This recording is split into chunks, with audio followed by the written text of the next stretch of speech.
A very cheerful good afternoon to everyone. This is Lakshmi Tanwar and आज हम देखेंगे बहुत ही इंटरेस्टिंग टॉपिक और बहुत ही पब्लिश टॉपिक जिसे लेकर बहुत लोग एक्साइटेड रहते हैं. Drugs normally used as medicine. जो ड्रग्स मेडिसिन की तरह यूज़ किए जाते हैं उन ड्रग्स के बारे में हम स्टडी करेंगे. तो देखेंगे कौन कौन से ऐसे ड्रग्स हैं जो एज अ मेडिसिन यूज़ किए जाते हैं. Drugs like barbiturates, amphetamines, benzodiazepines, LSD, lysergic acid, diethylamines. ये आपके ड्रग्स हैं जो मेडिसिन की तरह यूज़ किए जाते हैं as medicine to help patient with mental illness और इंसोमेनिया. ये जो ड्रग्स हैं आपके किस लिए यूज़ किए जाते हैं? मेंटल इलनेस और इंसोमेनिया से बचने के लिए. तो मेंटल इलनेस तो जानते हैं आप, मेंटल रिटार्डेशन की भी, तो किसी भी तरह का डिप्रेशन हो या फिर नींद नहीं आना. तो इंसोमेनिया जिसे आप कहते हैं ना, वो इंसोमेनिया का मतलब है नींद ना आना. कई लोग ऐसे भी होते हैं जिनको टेंशन की वजह से या फिर किसी भी नॉर्मली कोई प्रॉब्लम हो तो उसकी वजह से नींद नहीं आती, तो उसको इंसोमेनिया कहते हैं. वो बीमारी क्या होती है? उसे इंसोमेनिया होती है. तो नींद ना आना भी एक मेंटल इलनेस ही है. तो इनसे फाइट करने के लिए हम कुछ ड्रग्स का यूज़ करते हैं जो आपको ऊपर दिए गए हैं. मॉर्फिन क्या है? मॉर्फिन एक पेन किलर है, सिर्फ एक पेन किलर है जो कब दी जाती है? Who have undergone surgery. जिस भी बंदे की सर्जरी हुई है, सर्जरी के दौरान नहीं, जब सर्जरी हो चुकी होती है तो उसके बाद पेन होता है. मान लो हाथ कट गया, पैर कट गया, ऑपरेशन हुआ है, तो उसके बाद ऐसा थोड़ी कि अभी पेन होगा उसके बाद पेन नहीं होगा. तो बाद में जो पेन किलर्स दिए जाते हैं वो क्या दिया जाता है? मॉर्फिन दिया जाता है उसे यूज़ करने के लिए, जिससे उसे पेन महसूस ना हो. But it is also abused. लेकिन वो क्या है? बैन है, अब्यूज्ड है. क्योंकि लोग इसके एडिक्ट हो जाते हैं. निकोटिन क्या है? प्रेजेंट इन टबैको, तंबाकू में प्रेजेंट होता है. स्मोक किया जाता है, च्युई किया जाता है, स्नफ किया जाता है इसे. ठीक है. मोड ऑफ एक्शन क्या है? इसका एक्शन कैसे होता है? Stimulate the adrenal gland to release adrenaline और नॉर एड्रेनालिन. ये स्टिमुलेट करता है हमारी ब्रेन में एड्रेनल ग्लैंड को स्टिमुलेट करता है. और स्टिमुलेट करने के बाद एड्रेनालिन और नॉर एड्रेनालिन हार्मोन्स जो हमारी बॉडी में पाए जाते हैं, जिसे आप इमरजेंसी हार्मोन भी कहते हैं. Adrenaline hormone releases at the time of emergency situations. याद है ना आपको? तो ऐसे एड्रेनालिन और नॉर एड्रेनालिन हार्मोन को रिलीज़ करता है जिससे कि हमारा ब्लड प्रेशर इंक्रीज़ हो जाता है. आपको पता है कि कब रिलीज़ होता है? जब हम फाइट फ्लाइट 3F हार्मोन के नाम से भी इसे जाना जाता है कि इमरजेंसी सिचुएशन में जब हमें कभी घबराहट होती है तो हमारा ब्लड प्रेशर बढ़ जाता है, बीपी बढ़ जाता है, हार्ट बीट बढ़ जाती है, यूरिनेशन होता है. तो किसकी वजह से होता है? एड्रेनल हार्मोन की वजह से होता है, जो एड्रेनालिन ग्लैंड रिलीज़ करती है. तो जब ये हार्मोन रिलीज़ होगा तो हमारी बॉडी में इफेक्ट क्या होगा? इंक्रीज़ हो जाएगा ब्लड प्रेशर और हार्ट रेट इंक्रीज़ हो जाएगा. उसके बाद आता है इफेक्ट ऑफ स्मोकिंग. स्मोकिंग का क्या इफेक्ट पड़ता है? स्मोकिंग करने से इंक्रीज रिस्क ऑफ डिजीज़. इस तरह के डिजीज़ का रिस्क बढ़ जाता है, जैसे कि ब्रोंकस जो ब्रोकाई होती है ना हमारी, उनमें घाव हो जाना, उनमें ब्लॉकेज आ जाना, उनमें जैसे हम स्मोकिंग करते हैं तो उनमें जो टार होता है ना, जैसे टीवी में दिखाते हैं, तो जैसे धुआं जम जाता है तो हमारे एल्वेलाई में डिपॉजिट हो जाता है, जिसकी वजह से वो ब्लॉक हो जाती है और सांस लेने में तकलीफ होने लग जाती है. एक्सचेंज ऑफ द गैसेज नहीं हो पाता. एम्फाइसीमा लंग कैंसर को कहते हैं कोरोनरी हार्ट डिजीज़. का मतलब है हार्ट. भाई सबको ब्लड सप्लाई करता है, लेकिन हार्ट को अपना काम करने के लिए भी तो ब्लड या फिर ऑक्सीजन चाहिए. तो हार्ट खुद के अंदर जो आर्टरीज होती हैं जो हार्ट को ही ब्लड सप्लाई कर रही हैं, उनको कोरोनरी आर्टरीज कहते हैं. तो उन आर्टरीज में किसी भी तरह की ब्लॉकेज आ जाने को कोरोनरी हार्ट डिजीज़ कह सकते हैं आप. ठीक है. तो इसकी वजह से हार्ट अटैक, हार्ट फेल हो जाता है. तो ये भी कब होगा? स्मोकिंग करने से हो सकता है. गैस्ट्रिक अल्सर, पेट में छाले होना, गैस्ट्रिक अल्सर का कारण भी क्या हो सकता है? स्मोकिंग हो सकता है. कैंसर, थ्रोट में, लंग्स में और यूरिनरी ब्लैडर में कैंसर हो जाएगा. Increase carbon monoxide level. भाई स्मोकिंग कर रहे हैं, सिंपल सी बात है, धुआं है, धुएं का मतलब पार्शियल कंबस्चन है. पार्शियल कंबस्चन में कार्बन मोनोऑक्साइड होता है, वो हमारे ब्लड में डिपॉजिट होने लगता है धीरे धीरे और ऑक्सीजन की कमी आ जाती है. और आप जानते हो कार्बन मोनोऑक्साइड पॉइजनस है हमारी बॉडी के लिए. स्लीपिंग डेथ भी हो जाती है इसकी वजह से. Causes of alcohol and drug abuse. Alcohol और ड्रग अब्यूज़ का कारण क्या है कि मतलब लोग क्यों इसकी हैबिचुअल हो जाते हैं। एल्कोहल और drug abuse normally start in adolescence stage. Adolescence stage मतलब यंगस्टर्स में ये ज़्यादा फैलता है, जिससे कि 12 to 18 ईयर्स के जो बच्चे होते हैं, ट्रांजिशन फेज़ होता है चाइल्डहुड का और अडल्टहुड का, तो इस एज के बच्चे ज़्यादा अट्रैक्ट होते हैं ड्रग्स की तरफ और एल्कोहल की तरफ। Many adolescents motivated towards drugs और एल्कोहल ड्यू टू क्यूरियोसिटी और एक्सपेरिमेंटल। एक्चुअली कुछ लोग ऐसे होते हैं जो उनको टेस्ट करना चाहते हैं, चखना चाहते हैं कैसा होता है, क्या है ये, तो इस चीज़ को लेकर एक्साइटेड और क्यूरियोसिटी होती है उनकी, और वो यूज़ कर लेते हैं। यूज़ करने के बाद उसे अच्छा लगता है, फिर 1-2 दिन और कर लेते हैं, फिर 2-4 बार में उसे हैबिट हो जाती है उस चीज़ की। पीयर प्रेशर में आकर कुछ लोग करते हैं, मतलब हमारे ग्रुप से जैसे दोस्त कहने लगता है पी ले भाई, कर ले ये वो। पीयर प्रेशर में आकर एकेडमिक स्ट्रेस मतलब पढ़ाई का स्ट्रेस लेकर, अनस्टेबल फैमिली स्ट्रक्चर भी, मतलब फैमिली में किसी भी तरह की अशांति, लड़ाई झगड़ा, किसी भी तरह की कोई प्रॉब्लम है तो वो भी ड्रग्स के लिए हमें तरफ मोटिवेट करता है।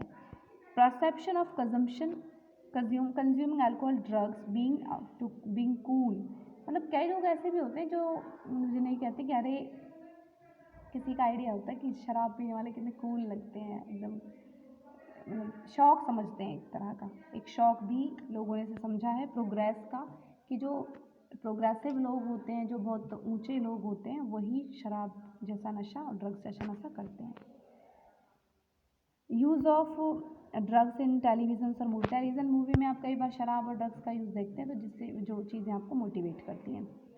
एल्कोहल और ड्रग एडिक्शन, मतलब इसके हैबिट्स कैसे होते हैं। When a person use alcohol और ड्रग्स रिपीटेडली, जब एल्कोहल और ड्रग्स को रिपीटेडली यूज़ किया जाता है तो हम उसके एडिक्ट हो जाते हैं।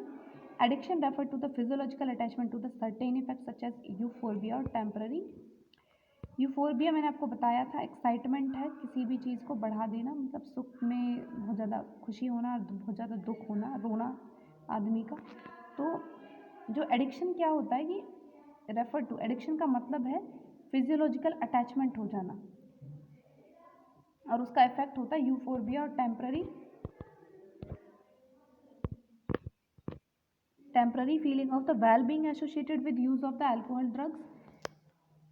मतलब आपको बहुत ज़्यादा दुख है तो शराब पीने से थोड़ा रिलैक्स फील होगा, टेम्पररी बस, ठीक है, तो इसीलिए आप उसके क्या हो जाते हैं, हैबिचुअल हो जाते हैं। कई लोग ड्यूटी से आए, मैं बहुत थक गया हूँ, तो उसको थकावट को हटाने के लिए क्या करते हैं, एडिक्ट हो शराब पियेंगे रात को, तो गलत है वो बिल्कुल। उनकी मतलब मेंटलिटी होती है कि वो बिल्कुल वो थकावट नहीं फील करेंगे, ऐसा वो उनकी मेंटलिटी है बस। In addition, tolerance of level of the receptors present in our body increase towards the drugs. उसके बाद जो हमारे रिसेप्टर्स हैं उनका टॉलरेंस लेवल बढ़ जाता है। In our body increase towards the drugs, वो ड्रग्स की तरफ उनका टॉलरेंस लेवल बढ़ जाता है। This drives the person to use them even when they are not required और when they tends to harm his health और फैमिली।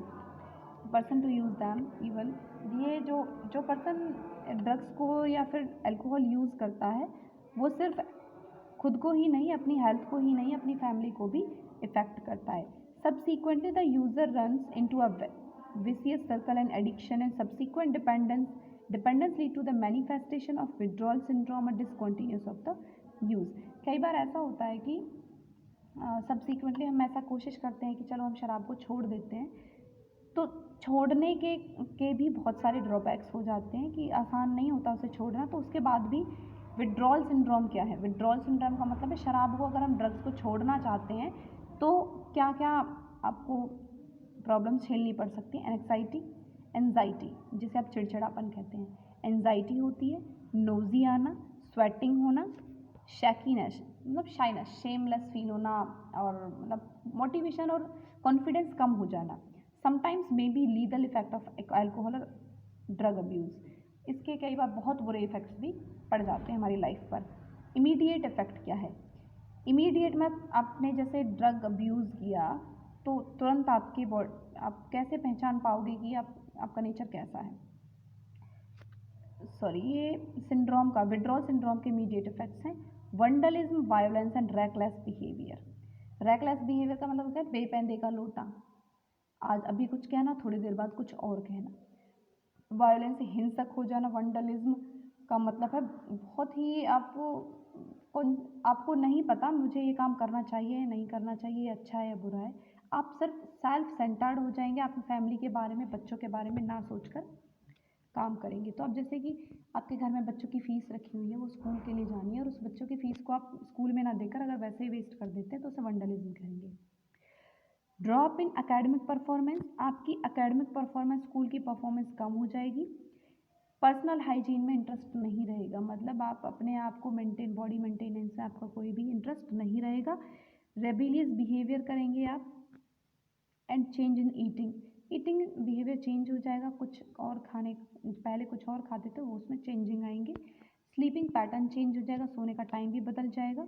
वेट और एपेटाइट फ्लक्चुएशंस आएंगे, मतलब वेट या तो कम हो जाएगा या फिर बढ़ जाएगा, या फिर एपेटाइट, भूख ज़्यादा लगेगी या फिर बहुत कम लगेगी। मेंटल, फिजियोलॉजिकल और financial loss not only to the users, सिर्फ यूजर्स को ही मेंटल, फिजियोलॉजिकल और फाइनेंशियल लॉस नहीं होगा बल्कि फैमिली को भी होगा। Those who take drugs intravenously have high risk of the acquiring deadly disease such as AIDS और hepatitis B। जो लोग वेन्स में, इंट्रावीनस का मतलब क्या, वेन के अंदर इंजेक्शन लेते हैं ना ड्रग्स के, तो उन लोगों को एड्स और हेपेटाइटिस बी जैसी बीमारियां होने का खतरा रहेगा, क्योंकि जो वो इंजेक्शन यूज़ करते हैं वो फॉर कैसे इंजेक्शन यूज़ करते हैं, यूजेबल, जो ऑलरेडी यूज़ हो चुके हैं ऐसे इंजेक्शन यूज़ करते हैं। Damage to the nervous system of the liver and liver, nervous system और लिवर, जिसे हम सिरोसिस भी कहते हैं, लिवर का डैमेज होना सिरोसिस, हेपेटाइटिस भी कहा जाता है। तो नर्वस सिस्टम और लिवर आपका डैमेज हो जाएगा। Use of anabolic steroids of the sportsman have adverse effect. अब आपको नेक्स्ट टॉपिक है यहाँ पे कि स्टेरॉइड्स लेने पर स्पोर्ट्समैन को पर क्या एडवर्स इफेक्ट पड़ते हैं। जो स्पोर्ट्समैन है वो स्टेरॉइड्स लेते हैं, स्टेरॉइड्स खेलने के लिए स्टेरॉइड्स नहीं, नशीली दवाइयाँ होती हैं, नशा ही बोला जाता है उसे भी, लेकिन वो हमारी बॉडी की एनर्जी को बढ़ा देता है। लेकिन उसके एडवर्स इफेक्ट क्या पड़ते हैं हमारी बॉडी पर, ये जानना आपके लिए बहुत ज़रूरी है कि और फीमेल अगर लेती है तो फीमेल में मस्कुलर बॉडी हो जाती है, बॉडी उसकी मस्कुलाइन हो जाती है, बहुत एग्रेसिवनेस आ जाती है, मतलब बहुत जल्दी से गुस्सा आ जाना। डिप्रेशन आ जाता है, डिप्रेशन हो जाता है। एबनॉर्मल मेंस्ट्रुअल साइकिल उसके टाइम से कभी नहीं आती। फेशियल हेयर्स ग्रो, फेस पर हेयर्स की ग्रोथ होने लग जाती है। इनलार्जमेंट ऑफ क्लाइटोरिस, क्लाइटोरिस जो वेजाइना है उसकी फर्स्ट कवरिंग को क्लाइटोरिस कहते हैं। जो सेंसिटिव पार्ट है वो इनलार्ज हो जाता है। डीपिंग ऑफ द वॉइस डीप हो जाती है, बैठ जाती है। मेल्स में क्या होगा, एक्ने मतलब फुंसियाँ हो जाना, एग्रेसिवनेस हो जाना, डिप्रेशन हो जाना, reduction in size of testicular lobe, testis के अंदर टेस्टिकुलर लोब्यूल्स होते हैं, उनका साइज कम हो जाता है। स्पर्म काउंट, कोइटस के दौरान स्पर्म काउंट कम हो जाते हैं, प्रोडक्शन नहीं हो पाता। इनलार्जमेंट ऑफ प्रोस्टेट ग्लैंड बढ़ जाती है। ब्रेस्ट इनलार्जमेंट हो जाती है मेल्स में। और प्री मैच्योर बाल्डनेस का मतलब है कि मैच्योर होने से, मतलब प्री मैच्योर पहले से ही बाल्डनेस आ जाती है, कहने का मतलब है बड़ा लगने लगना, या उम्र के अकॉर्डिंग ज़्यादा बड़ा लगना। Ultimately prolonged use of alcohol drugs lead two comma and death, और ज़्यादा बार यूज़ करने से कोमा और डेथ भी हो जाती है। प्रिवेंटिंग एल्कोहल ड्रग अब्यूज़, अब प्रिवेंशन है इसके बाद, प्रिवेंशन मैं आपको कल कराऊंगी। आज के लिए इतना ही। अगर चैनल आपको अच्छा लगता है तो सब्सक्राइब करेंगे और वीडियो को लाइक भी करेंगे। Thank you so much.